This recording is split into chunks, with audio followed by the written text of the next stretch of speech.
हे संवर्धनाच्या प्रस्ताविकेचे आपण पूजन केलेलं आहे. त्या प्रस्ताविकेला त्रिवार वंदन करतो आणि सर्वांना नमस्कार.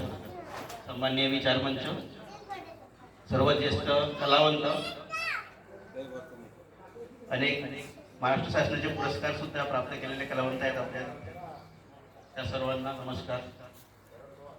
लहान मोठे सर्वांना नमस्कार.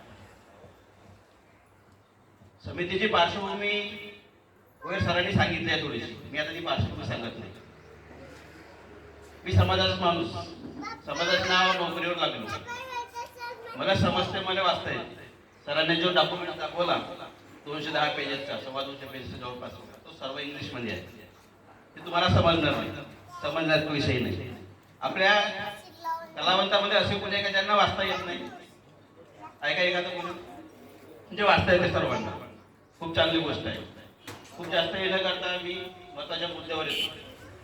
आम्ही या समितीच्या माध्यमातून, समितीमध्ये जरी 13 लोक असले तरी 4 जण खूपच जास्त अभ्यास करतो. त्याच्यामध्ये 2 जण जे मनोज केवट आणि मी खूपच मायक्रो अभ्यास करतो. एवढा मायक्रो अभ्यास करतो की तो जो सबमिशन झालेला प्रस्ताव आहे महाराष्ट्र गव्हर्नमेंटकडे 4 एप्रिल 2022ला सबमिट केला आहे. मुंबईला जाऊन मुंबईच्या सामाजिक न्याय मंत्रालयामध्ये सबमिट केला आहे. ज्या सामाजिक न्याय मंत्रालयाच्या अंतर्गत तुम्हाला कोणता लाभ मिळतो, बरोबर आहे, सामाजिक न्याय अंतर्गत देतो तो लाभ. तुम्हाला जो लाभ देतो आहे मंत्रालय, त्या मंत्रालयामध्ये आम्ही सबमिट केलं आहे. त्या मंत्रालयाचा हा विषय आहे. आनंदाची गोष्ट आहे का नाही आहे? आहे का नाही आहे? आणि त्याच मंत्रालयाचे तुम्ही लाभार्थी आहे. आणि हा जो विषय आहे, कुणाचा विषय आहे? माझा आहे का? समाजाचा आहे का? समाजाचा विषय आहे का नाही? तुम्ही बोला. भुयर सर जेव्हा बोलत होते तेव्हा तुम्ही खूप गंभीर झाले होते, एकदम मला कसं तरी वेगळं वाटत होतं. इकडे कशाला आलो माहित आहे का? अजून तिकडे जवळ येईल लागेल. तुम्ही बोललं पाहिजे. तुम्ही जे काही वेगवेगळे कलावंत आहेत, आपण सर्व कलावंत वेगवेगळ्या माध्यमातून नाटक, तमाशा, गोंधळ, कलापथक, दंडार, कीर्तन, भजन, कव्वाली, गायन, वादन, शाहिरी, डहाका अशा प्रकारच्या विविध याच्यातून वेगवेगळ्या माध्यमातून तुम्ही प्रेझेंटेशन करता, बरोबर आहे. मी तुम्हाला याच्यासाठी विचारले की वाचता येते का नाही येत? खूप सारे डॉक्युमेंट आहे, आता तारखा आहे. मग सांगितली कार्तिक भाऊने जे सांगितलं 22 जून 2022, आता 5 वर्ष होतील समितीला इस्टॅब्लिशमेंट होऊन, स्थापना होऊन. ह्या बारीक सारी गोष्टी तुम्हाला सांगायच्या, म्हणून आम्ही एखादे डॉक्युमेंट तयार करू स्पेशली कलावंतासाठी.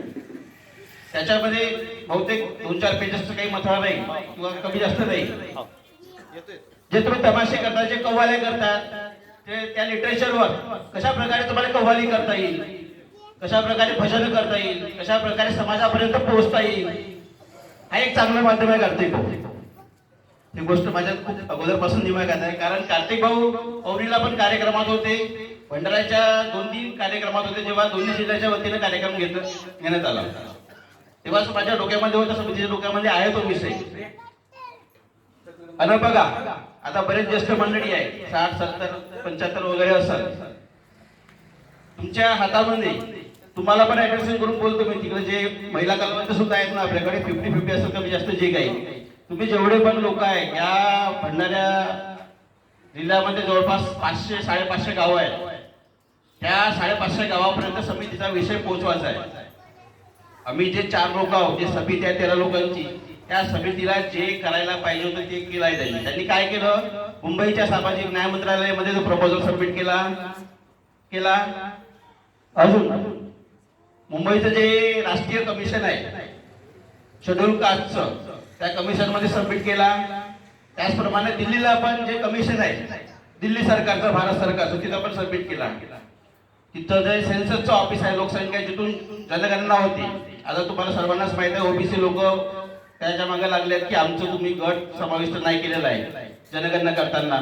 म्हणजे हा डिवर ओबीसी मध्ये येते, याला सोडून दिलं तुम्ही, ते ओपन मध्ये येतील सर्व. एनटीपीचा विषय सोडूनच द्या. तर त्या ऑफिसला सुद्धा प्रस्ताव सबमिट केलेला आहे. तो प्रस्ताव एवढा मजबूत आहे, त्याचं उत्तर महाराष्ट्र सरकारनं सुद्धा दिलेलं नाही आणि दिल्ली सरकारनं सुद्धा दिलेलं नाही. ह्या अशा प्रकारच्या ज्या बाबी आहेत ते तुम्हाला समाजापर्यंत पोहोचायचं असं मला वाटतं. त्या तुमच्या माध्यमातून कलापथक घ्या, शायरी घ्या, कव्वाली घ्या, जे काही प्रकार असतील त्या प्रकारातून. आणि आपल्या समाजाचं ते डायकाचं वगैरे ते आहेच अजून. ते सुद्धा तुम्ही त्या माध्यमातून सुद्धा समाजापर्यंत पोहोचू शकता. पण दिल्ली सरकारनं काय केलं, बिलकुल 15-20 दिवसातच मुंबईच्या सरकारला पत्र पाठवले आणि आम्हाला त्याची प्रतिलिपी होती. त्यात असं म्हटलं होतं, हे जे लोक बनवून राहिले अखिल दिवस समाज विकास समिती गोंदिया यांनी जो प्रस्ताव सादर केला, यांचं काय म्हणणं आहे ते तुम्ही सांगा. तुमच्या सामाजिक न्याय मंत्रालयात सुद्धा पत्र आलं आणि त्या एका दुसऱ्या डिपार्टमेंटला सुद्धा पत्र आलं. त्याच्यानंतर आम्ही त्याचा पाठपुरावा केला, पण कोणी त्याचं उत्तर द्यायला तयार नाही. पण एखादा जेव्हा आपण कागद लिहितो आणि जे मागणी करतो त्याची ताकद अशी राहिली पाहिजे, ते फेटाळलं नाही पाहिजे. त्याच्यामुळे आमचा जो प्रस्ताव आहे तो फेटाळला नाही अजून, फेटाळला नाही अजून. तो कॉन्क्रीट प्रस्ताव आहे. कॉन्क्रीट म्हणजे कसा, जो आपण पिल्लर उभा करतो घराचा 40-50 वर्षासाठी, तशा प्रकारचा एक पिल्लर उभा करून प्रस्ताव सादर केलेला आहे. त्या प्रस्तावाच्या मागे लागून काय झालं, मग या जानेवारी 25 मध्ये महाराष्ट्र सरकारच्या वतीनं पार्टी या संस्थेच्या माध्यमातून पुण्याच्या गोखले इन्स्टिट्यूटनं आपला समाजाचा सर्वे सुरू केला. आणि ती हीच जागा आहे, हेच गाव आहे, ज्या गावातून महाराष्ट्र सरकारच्या वतीनं समाजाचं सर्वेक्षण केलेलं आहे. हा जो बाजूच्या ह्या रोडाच्या बाजूने जी वस्ती आहे नदीला लागून, तिथं आमचे एक समाज बांधव आहेत, वरा पालनाचं वगैरे पण ते प्रॅक्टिसेस करतात, तिथं ते विकतात, जे काही करतात. ही परिस्थिती ते सर्वे करायला जे आले होते प्रमुख प्राध्यापक बनसोडे सर, त्यांनी पाहिली आहे. म्हणजे तुम्ही जे सर्व कलावंत बसलेले आहेत, ते अशा ठिकाणी बसलेले आहेत ज्या गावाचं खूप अलगच महत्व आहे. दुसरा महत्व सांगणार नाही मी, पण सरकारच्या वतीने याच गावातून तो प्रवास सुरू झालेला आहे. तर तो शेवटच्या टप्प्यापर्यंत प्रवास चाललेला आहे. तो देवरीच्या तिकडे एक गाव आहे, तिथं पण एका घरामध्ये आम्हाला जेव्हा माहिती झालं तेव्हा आम्ही ऑगस्ट 2021 ला गेलो होतो, म्हणजे प्रत्यक्ष परिस्थिती पाहायला. कारण आता त्या तशा प्रकारच्या पद्धती नाही आहेत, तशा प्रकारच्या पूजा नाही आहेत आपल्या इथं. मला नाव माहित आहे, नारायण देवची जी पूजा वगैरे होते, जे बीज वगैरे होते, सर्वांना माहित आहे. आमच्या नवी पिढीला नाही माहित आहे, सर्व विसरले होते. ते इतिहासात लिहिलेलं आहे. हे जे डॉक्युमेंट्स आहे इंग्रजीमध्ये लिहिलेले, त्याच्यामध्ये लिहिलेलं आहे की हे जे समाज आहे हे नारायण देवाची पूजा करत होते, अशा पद्धतीच्या वैवाहिक पद्धती होत्या, अशा त्यांचे व्यवहार होते. आणि भंडारा जिल्ह्यातील हा जो ढिवर समाज आहे हा अनटचेबल आहे, स्पष्ट लिहिलं आहे एक वाक्य. आणि त्या आदेशामध्ये फक्त भंडारा जिल्ह्यातील आताचा गोंदिया सुद्धा हा त्या याच्यामध्ये गटामध्ये होता. म्हणून ही लढाई भंडारा आणि गोंदिया जिल्ह्याच्या समाज बांधवांची आहे. तर हा सर्व जो लिटरेचर आहे हा तुमच्यापर्यंत तारखेसहित ते सोपवल्या जाईल किंवा सांगतील किंवा पुरवतील. हा लिटरेचर तुम्हाला कशा पद्धतीनं समाजापर्यंत न्यायचं आहे, तुमच्या वेगवेगळ्या माध्यमातून ते तुम्हाला ठरवावं लागेल. आणि काही लोकांच्या नशिबी काही काम येते. तसं माझ्या नशिबी आला हा प्रस्ताव बनवायचा काम, हा मी माझ्याच घरी बनवतो, आमच्याच घरी ऑफिस आहे, या संस्थेचं रजिस्ट्रेशन झालेलं आहे. हे काही राजकारणीचं काम नाही आहे, मी नोकरी पेशा आहे, आम्ही गुजरात झालं नोकरीवाले जाऊ, पण समाजासाठी काहीतरी केलं पाहिजे म्हणून करत आहोत. आता जेवढं बनवायचं होतं कॉन्क्रीट तेवढं बनवलं, आता समाजापर्यंत पोहोचायचं आहे गावागावात, तर ते कोणीतरी लागेल आपल्याला. हा जो मंच आहे कलावंतांचा मंच, हा त्याच्यासाठी एक खूपच सुंदर मंच आहे असं म्हणायला हरकत नाही. कारण पहा, तुम्ही कलावंत आहे, तुम्ही तुमची प्रतिभा दाखवाल ते तुमचे प्रस्ताव मंजूर होतील. आणि तुमच्या नशिबी पहा किती मोठं सोन्याचं काम येऊन गेलं. म्हणजे पैसा गव्हर्नमेंट देऊन राहिली तुम्हाला तुमचं कलावंताचं कामकाज करायसाठी. आणि कोणाचं काम करायचं आहे तर समाजाचं काम करायचं आहे. कार्तिक गोष्टी आम्ही असं नाही म्हणत की फक्त तुम्ही समाजाचं काम करा, तुम्ही भजन करा, कीर्तन करा, जे काही करा, तो तुमचा तुम्ही जे कलावंत आहे त्याच्यातला तो एक भाग आहे. पण फक्त समाजाचं करायचं असं नाही म्हणत.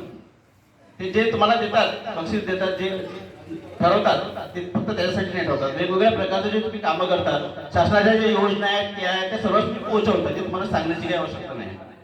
पण हा खूप चांगला विषय आला का तुमच्याजवळ, अरे आमच्या समाजासाठी आम्ही सांगायचं कीर्तनाच्या माध्यमातून, पोवाड्याच्या माध्यमातून.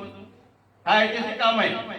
ज्यांना समजते हा जो विषय हा सक्सेस झाला, तर आम्ही जे समिती आहोत त्या समितीचं नाव अख्ख्या महाराष्ट्रामध्ये कुठं कुठं जाईल माहिती, देशामध्ये कुठं कुठं जाईल माहिती. हा एवढं मोठं काम आहे. म्हणून तुम्ही पण त्या याच्यामध्ये आलं पाहिजे, त्या समितीच्या कामकाजासाठी केलं पाहिजे. हे डॉक्युमेंट्स मी तुम्हाला दाखवणार नाही कारण ते सर्व इंग्रजीत आहे. म्हणून तुम्हाला म्हटलं की जे काही समितीच्या वतीनं पुरवण्यात येईल लिटरेचर ते तुम्ही पाठ करून घ्या किंवा ज्या पद्धतीने तुम्ही त्याचं वाचन करता त्याप्रमाणे करा. ते कोणकोणत्या पॅटर्न मध्ये कसं कसं बसवायचं ते तशा याच्यामध्ये बसवा. आणि आमच्याजवळ खूप काही वेळ नाही आहे, तिथपर्यंतची भूमिका त्यांनी सांगितली. आता याच महिन्याच्या शेवटपर्यंत महाराष्ट्र गव्हर्नमेंटकडे आमचा जो प्रस्ताव आहे, आमचा जो अभ्यास केलेला आहे या कायद्याच्या पासून तर कोणत्याच्या त्या कोणत्यापर्यंत, तो सर्व सर्वेक्षणाचा अभ्यास त्याचा सर्व अहवाल महाराष्ट्र गव्हर्नमेंटकडे सपोर्ट होणार आहे. आम्ही एवढे त्यांना डॉक्युमेंट दिले, एवढे हिस्टॉरिकल डॉक्युमेंट दिले, ते महाराष्ट्र गव्हर्नमेंटजवळ आहे. ते दिल्लीला जे बसलं आहे ऑफिस कमिशन, त्या कमिशनच्या ऑफिसमध्ये बी कागद नाही आहे असं आम्हाला माहितीच आहे. पण आम्ही 2-4 जण खूप अभ्यास करतो, त्याच्यामुळे खूप सारे डॉक्युमेंट जमा केले. हे मोठे मोठे पुस्तकाचे आम्ही छोटे छोटे बंच माहितीसाठी बनवून ठेवले आहेत. हे जे समितीनं काम केलेलं आहे 5 वर्षाचा जो समोर करणार आहे, हे तुम्हाला समाज बांधवांपर्यंत पोहोचवायचं आहे असं मला वाटतं. त्याच्यामध्ये तुम्ही पुढाकार घेतला पाहिजे असं मला वाटतं. ठीक आहे, थांबतो इथंच, नंतर बोलता येईल अजून, कारण एकदाच सर्व गोष्टी लक्षात येणार नाही. थोड्या वेळाने वेगवेगळ्या गोष्टी लक्षात येते. कोणी आता जवान पोरबाला दिसून नाही राहिले, मला मी त्याच्यासाठीच काही सांगितलं असेल. आता कालच मी रात्री एक पोस्ट केली, युपीएससीचा रिझल्ट लागला. युपीएससी म्हणजे जे कलेक्टर बनतात, आयपीएस जे बनतात, एसपी, त्या लोकांची परीक्षा झाली, त्या लोकांचं रिझल्ट आलं. त्याच्यामध्ये शेड्यूल कास्टचे मुलं किती पास झाले, शेड्यूल ट्राईबचे मुलं किती पास झाले, ओबीसीचे मुलं किती पास झाले असं लिहिलं नाही. पण त्या गटामध्ये आमचा गट नाही. आमचा गट कोणता? एनटीपी, दिवर पटक्या, आमचा गट नाही. किती शोकांतिक आहे. म्हणजे ते समजा तुमचा 7/12/1936चा कायम राहिला असता तर तिथं राहिलं असतं का नाही. आमच्या पोराला, शिकल्या सवरल्या पोराने किंवा गरीब पोराने किंवा शेतकऱ्याच्या पोराने किंवा जो हुशार पोरगा असतो त्याला फॉर्म भरला असता का नाही त्या गटातून, तो समोर वाढत गेला असता ना. तुम्ही वाढू शकता का? मी स्वतःच नाही वाढू शकलो. मी स्वतः लहानसा लिपिक बनलो. खूप परिस्थिती गरीब होती, शिकता नाही आलं, सोडून दिलं. काहीतरी ठरवलं, नियोजन केलं, म्हणून नोकरीला लागलो. पोटभर ते मजा वाटतं, मस्त आहे, पण समाजासाठी काहीतरी केलं पाहिजे म्हणून करतो. बहुत कमी लोक करतो. एवढं बोलतो थांबतो. धन्यवाद.